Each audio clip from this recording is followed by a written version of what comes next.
वालों के लिए सिंपल है कि एडवांस के क्वेश्चंस करें, और जो नीट वाले हैं ना वो एम्स के क्वेश्चन करें या फिर। हेलो गाइस, तो चलिए स्टार्ट करते हैं आज का वीडियो। तो आज का जो वीडियो होने वाला है वो इस टॉपिक पे होगा कि एनालिसिस ऑफ अ टेस्ट। ठीक है, तो कई लोगों के ऐसे मेरे पास पर्सनल मैसेजेस आ रहे थे कि भैया अभी इस टाइम पर टेस्ट हो रहे कर तो रहे हैं, बट उसे एनालाइज कैसे करें। ठीक है, तो इस पूरे वीडियो में हम लोग इसी के बारे में बात करेंगे कि एनालिसिस ऑफ टेस्ट। तो मान लेते हैं कि आपने ये वीडियो जो होगा ये क्लास 11 का बच्चे के लिए भी हेल्पफुल होगा, 12th वाले के लिए भी हेल्पफुल होगा, और एज अ ड्रॉपर भी अगर आप हैं तो उनके लिए भी हेल्पफुल होगा।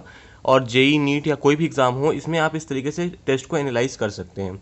तो देखिए करना क्या है आपको कि मान लेते हैं आपने एक टेस्ट दिया। ठीक है, तो मान लिया आपने 9 से लेकर 12 AM तक, 9 AM से लेकर 12 PM तक एक टेस्ट दिया। ठीक है, टेस्ट देने के बाद क्या होगा, तो टेस्ट देने के बाद देखिए होता क्या है ना कि काफ़ी लोग सोचते हैं कि यहाँ पर वर्क कंप्लीट हो गया। ठीक है, लेकिन ऐसा नहीं होता।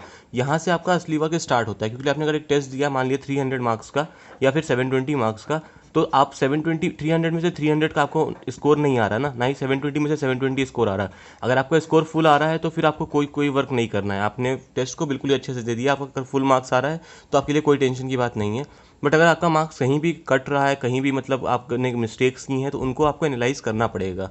तो शुरू करते हैं कैसे करना है। देखिए अगर मान लेते हैं आपने 3 आवर्स का टेस्ट दिया। ठीक है, उसके बाद क्या कर सकते हैं आप कि 12 PM से लेकर के 1 PM तक आप क्या करें, रेस्ट ले लीजिए। ठीक है, रेस्ट ले लीजिए, आपको लंच करना है, लंच कर लिए, जो भी करना है कर लीजिए। उसके बाद जब आप अपने बुक्स पे आएंगे ना, तो फिर आपको उस टाइम पर देखिए क्या करना है कि हाफ आवर या फिर 1 आवर। ठीक है, हाफ आवर या फिर 1 आवर निकालिए, क्योंकि अभी जितने भी टेस्ट हो रहे हैं सब ऑनलाइन मोड पे हो रहे हैं। तो जैसे ही आप टेस्ट को सबमिट करते हैं आपको उसका रिजल्ट उसी टाइम पर मिल जाता है। ठीक है, तो अब आपको क्या करना है कि हाफ आवर या फिर 1 आवर निकाल के आपको क्या करना है कि एक बार टेस्ट में ना जितने भी क्वेश्चंस आए थे उनकी नंबरिंग कर लीजिए। तो मान लिया अगर आपने एक जेई का टेस्ट दिया, जेई मेंस का, तो आपको वहाँ पे 75 क्वेश्चन होंगे। तो आप 1 2 3 4 5 6 ऐसे करके ना पूरी लाइन से आपको नंबरिंग कर लेनी है। अगर आपने नीट का टेस्ट दिया तो उसमें भी 180 क्वेश्चन होते हैं, तो 1 2 3 करके 4 1 2 3 4 5 इस तरीके से जितना भी है आपको पूरा लाइन से नंबरिंग कर लेनी है। ठीक है, तो ये नंबरिंग करने से क्या होगा ना कि आपने जितने भी क्वेश्चंस किए हैं आपके पास सबके लिए स्लॉट्स बन गए हैं, कि जो भी गलतियां हुई हैं या फिर आपने जो भी उसमें सही किया है, क्या किया है, आप उसके बारे में उसके सामने लिख सकते हैं। तो मान लेते हैं सपोज करते हैं आपने फर्स्ट क्वेश्चन को करेक्ट किया, तो फर्स्ट क्वेश्चन के सामने आप क्या कर दिए, टिक कर दिए। मान लीजिए सेकंड क्वेश्चन को आपने करेक्ट किया, सेकंड क्वेश्चन के आगे भी क्या कर दिए, टिक कर दिए। बट इन केस आपने थर्ड क्वेश्चन के सामने करेक्ट नहीं किया, तो उसके सामने जो है ना स्पेस ऐसे ब्लैंक छोड़ दीजिए।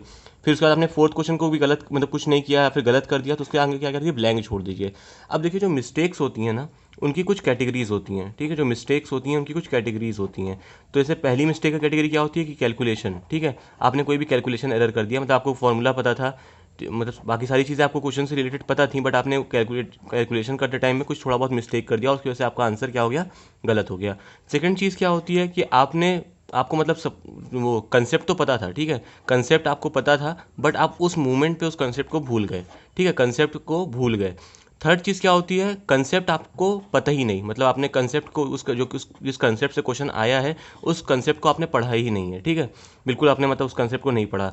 फोर्थ चीज़ क्या होती है कि आपको कंसेप्ट तो पता है, ठीक है, कंसेप्ट पता है, बट कंसेप्ट ऐसा मिक्स होकर के आ गया है कि आप क्वेश्चन को समझ नहीं पा रहे। तो बेसिकली ये 4 टाइप्स की मिस्टेक्स होती हैं।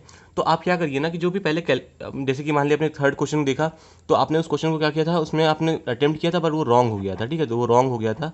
तो अब रॉन्ग क्यों हुआ था, मे बी कैलकुलेशन मिस्टेक की वजह से रॉन्ग हो गया था। तो अब इसके आगे सामने लिख दिया ना कैलकुलेशन एरर। ठीक है, तो कैलकुलेशन एरर लिख दिया। फिर जो मान लिया आपने सेकंड क्वेश्चन जो है आपका फोर्थ क्वेश्चन है, मान लिया उसमें भी आपने उस क्वेश्चन को मान लिया लीव कर दिया।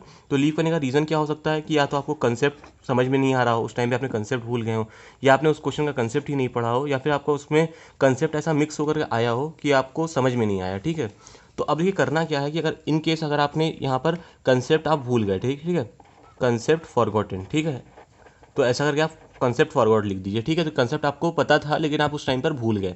फिफ्थ क्वेश्चन के जो अगर मान लिया आपने सही किया तो उसको करके सही लगा दिया, सिक्स को आपने सही नहीं किया, तो इस तरीके से आपको सारे क्वेश्चन का ना एनालिसिस करना है। तो वो हाफ एन आवर या फिर 1 आवर के बीच का कुछ टाइम लेगा।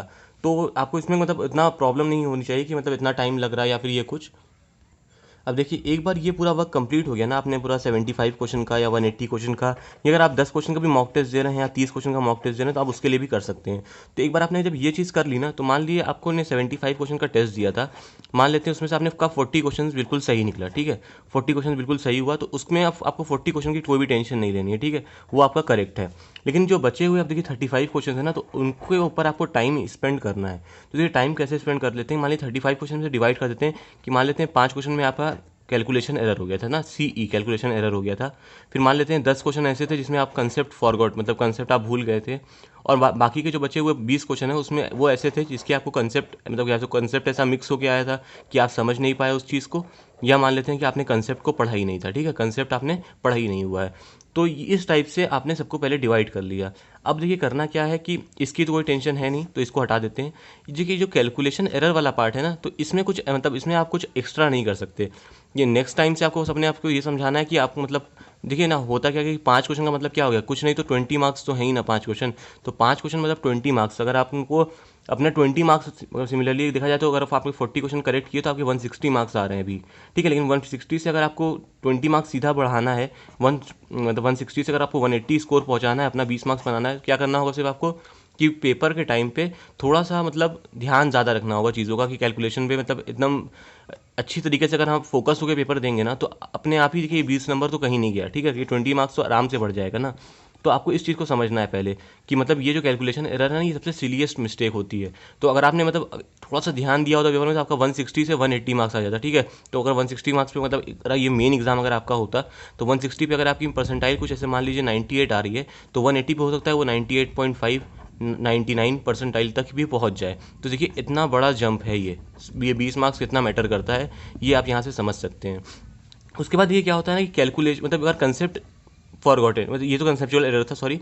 अब देखिए क्या होता है ना, कंसेप्ट फॉरगॉटन वाला जो पार्ट होता है, इस चीज़ को ना आपको सेम डे करना है, ठीक है, सेम डे करना है। मतलब सेम डे का मतलब क्या हुआ कि जैसे अगर आपने आज 30 जून है, तो अगर आपने आज 30 जुलाई है, सॉरी, अगर आपने आज टेस्ट दिया है ना, तो ये वाला जो पार्ट है ना, यहाँ पे आपने कंसेप्ट फॉरगेट किए हैं, उस पार्ट को ना आपको आज ही कंप्लीट करना है, क्योंकि आपको पता है ना आपने कंसेप्ट क्या किए हैं, पढ़े हुए हैं, बस आपको रिवीजन चाहिए। सपोज कर लेते हैं एक क्वेश्चन आ गया गैल्वेनोमीटर से, ठीक है, आपने ये कंसेप्ट अच्छे से पढ़ा हुआ था, बट क्या हुआ कि उस टाइम पे जब क्वेश्चन आया तो आप इसका फॉर्मूला भूल गए, या फिर आपने इसका कंसेप्ट गलत लगा दिया कुछ, मतलब आपने पैरेलल सीरीज में थोड़ा सा कंफ्यूज हो गया और गलत कर दिया इस क्वेश्चन को, ठीक है। तो इस क्वेश्चन को आपको रिवाइज करने में कितना टाइम लगेगा, मतलब 10 मिनट लगेगा फॉर्मूला, मतलब कंसेप्ट को रिवाइज करने में, और 10 से 15 मिनट अगर आप दे देंगे, एक दो तीन क्वेश्चन इस टाइप के कर लेंगे अपने मॉड्यूल से, तो देखिए ये क्या हुआ ना, ये कंसेप्ट अब आपका ना रेडी हो गया। तो अगर नेक्स्ट पेपर में या उसके बाद 2-3 पेपर के बाद भी अगर पेपर मतलब ये क्वेश्चन आता है ना, तो आप इसको क्या करेंगे, ईजिली इसको डन कर लेंगे। तो इस तरीके से देखिए ये वाला जो पार्ट होता है ना, कंसेप्ट फॉरगॉटन वाला पार्ट, ये क्या होगा कि आपको ये सारी चीज़ें बिल्कुल पता हैं, बस आप उस टाइम पे मूवमेंट पे भूल गए हैं। तो इस चीज़ को ना आप सेम डे अपना कंप्लीट कर लीजिए, ठीक है। तो आई होप आपको यहाँ तक सब कुछ समझ में आया होगा। देखिए अब क्या प्रॉब्लम फंसती है इस चीज़ की, ठीक है, कि कंसेप्ट मिक्स होके, मतलब कंसेप्ट मिक्स होने का मतलब क्या होता है कि कॉम्प्लेक्स क्वेश्चन। तो देखिए इस वाले जो मिस्टेक है ना कंसेप्ट एरर वाली, मतलब कंसेप्ट मिक्स करना मतलब क्या हुआ मतलब कि बहुत ही कॉम्प्लेक्स क्वेश्चन आ गया।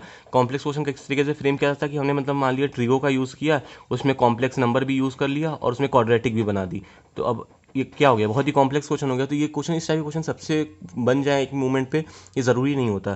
तो देखिए अगर कंसेप्ट मिक्स करके क्वेश्चन आ रहा है तो आपको क्या करना पड़ेगा ना, इसके लिए सबसे बेस्ट वे जो होता है ना, वो क्या होता है कि एडवांस के जो प्रीवियस ईयर क्वेश्चन है ना, आप उसको सॉल्व करिए, क्योंकि उसमें जनरली कंसेप्ट को मिक्स करके क्वेश्चन आता है।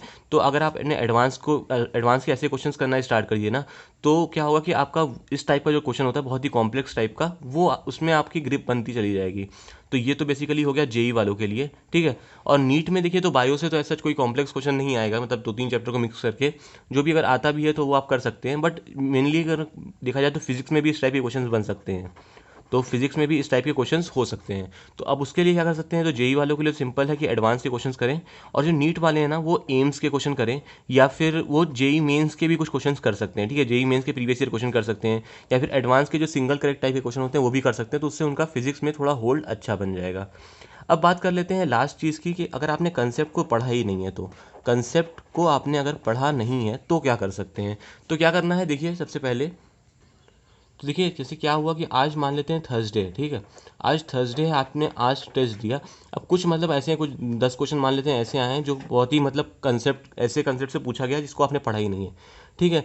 तो सपोज एक एग्जांपल के तरीके से ले लेते हैं कि मान लीजिए क्वेश्चन जो था वो ग्रेविटेशन के स्केप वेलोसिटी के वाले टॉपिक से था, ठीक है, स्केप वेलोसिटी के टॉपिक से था, और आपने वो टॉपिक नहीं पढ़ा हुआ है। तो देखिए इसको ना आज ही करना, थर्सडे को ही कंप्लीट करना ज़रूरी नहीं है। अगर आपको टॉपिक ही पढ़ना है तो आप क्या कर सकते हैं, जैसे कि कल फ्राइडे है तो कल हो सकता है आपका कुछ फ्री स्लॉट हो, कि हो सकता है आपकी कोई क्लासेस ना हो, तो आप फ्री हैं। अगर फ्री हैं तो कल के दिन क्या करिए, एक एक टॉपिक है अपना ये वाला, क्या कहते हैं, स्केप वेलोसिटी वाला, इसको कल कंप्लीट कर लिए।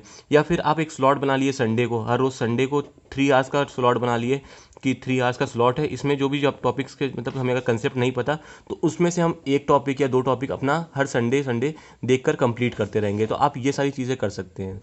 तो आई होप मैंने सब कुछ यहाँ पर डिस्कस कर लिया है। अगर आपको स्टिल कोई डाउट है कि मतलब पेपर के एनालिसिस से लेकर रिलेटेड, तो आप उसको भी कमेंट बॉक्स में लिख सकते हैं। या फिर अगर आपको स्ट्रेटेजी वीडियो चाहिए कि पेपर के अटेम्प्ट करते टाइम क्या करना चाहिए, कैसी स्ट्रेटेजी होनी चाहिए, तो आप उस चीज़ को भी कमेंट बॉक्स में लिख सकते हैं। I will create a video for it. ठीक है, तब तक के लिए चलते हैं। Have a good day, thank you.